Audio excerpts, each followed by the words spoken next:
Kris, mate. Blair, how are you, mate? Very well, good to see you. You too. Well, you've turned on an absolute scorcher day. You've got a beautiful set of wheels. I'm looking forward to getting in those. Yeah, she's a beauty. Should we hit the course? Let's go. Perfect. A lot of people know you in Australia from when you arrived, but I want to tap on the Kris pre-2008 rugby.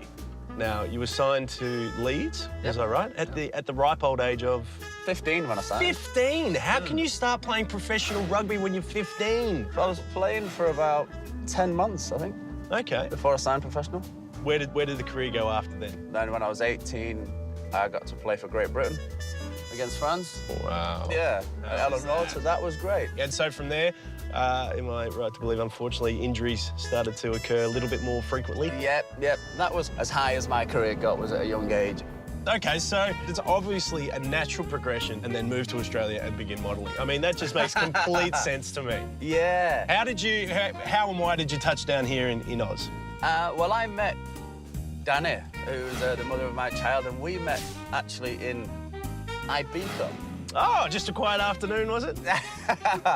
I was there with some friends, and it's strange how it all came around. We went to a nightclub called Space, and I just saw this girl, and she was looking at me, and I'm looking at her, and I think, wow, she's beautiful. But there was a guy with her who I was assuming was her boyfriend. Right. So and then he's looking at me, and then I'm thinking, oh, no, this is kind of getting uncomfortable now. He called me over in the end, and I went, oh, gonna get messy now. And he said, oh, this is my friend, Danny, and she wanted to say hello. It turns out he's gay, and he didn't know they didn't know if I was looking at him or looking at her. Right. So they Well, called me. It's quite flattering, really, isn't it? Yeah, absolutely, yeah. So they called me over to find out, and when I arrived, he turned around to Danny and said, yeah, he was looking at you.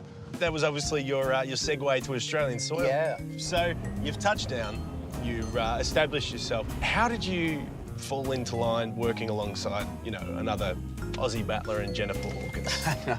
I've never put myself as a model, and I still now. People say, "Oh, you do some modelling stuff." I go, "Nah, not really," because it still. I mean, you know, like no, I don't do it. I'm just the face of one of the biggest department stores the country's ever seen. I don't know what you're talking about. I believe you've been self-described as your technique is purely Zoolander. I have one look. Yeah. That's it. Yeah, It's just that. Are you ready? Okay, Kris, now give us the look. Yeah. Just like that. And yeah. and you get... That was really good.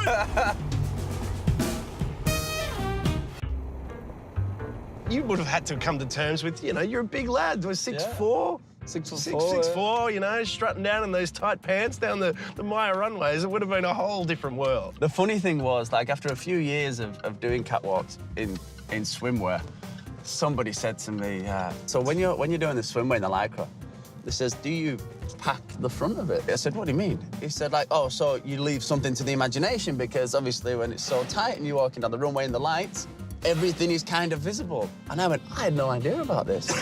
So apparently you take the inside of a bread roll, a warm bread roll, and then that will mold around your man parts and just make it like a perfect curveball, so everything's left as it should be. So we was backstage at one of the Mayo catwalks, and I asked the venue, I said, do you have any bread rolls? And they said, oh, no, we don't, but we have some rye bread. And I went, oh, I'm none the wiser, so I thought I'd give this a try.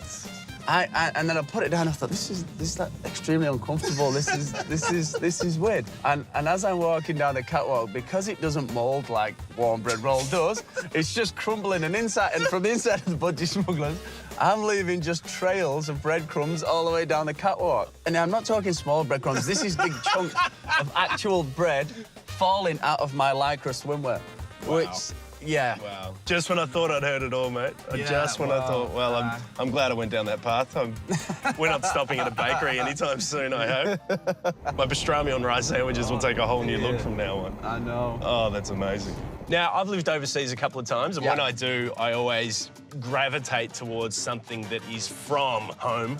Okay. Have you done that with this beautiful Jaguar? Yes. Yes, I think I have. I grew up admiring Jaguars as a young kid, and obviously being English, there was a few around, but there was always out of reach to the average family, to the average income. It's beautiful, it is. I jump in each day and I kind of go, I can't believe I've actually got a beautiful car like this. Jags are synonymous with, you know, British lifestyle of the higher echelon, so is the destination we're heading. Yeah. We've got to get into golf. Yes. Man, talk to me about your golf obsession. My obsession also involves me getting ambition and ability mixed up. So I will... A common problem. A huge problem. It took me through so many different emotions. I swear it's the birthplace of the F word. Oh, my good God. And the F word would be on a good day. That's when I fit a good shot. I'm a lot calmer now, though. Oh, are you? Yeah. Oh, it comes with age and experience. I think so. Yeah.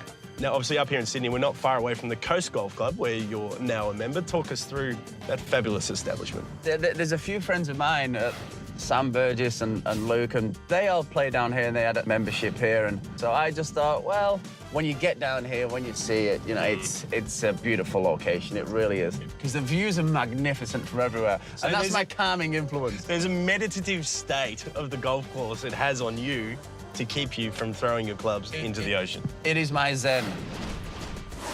The stretches. Mate, I'm not gonna lie to you, I'm feeling good.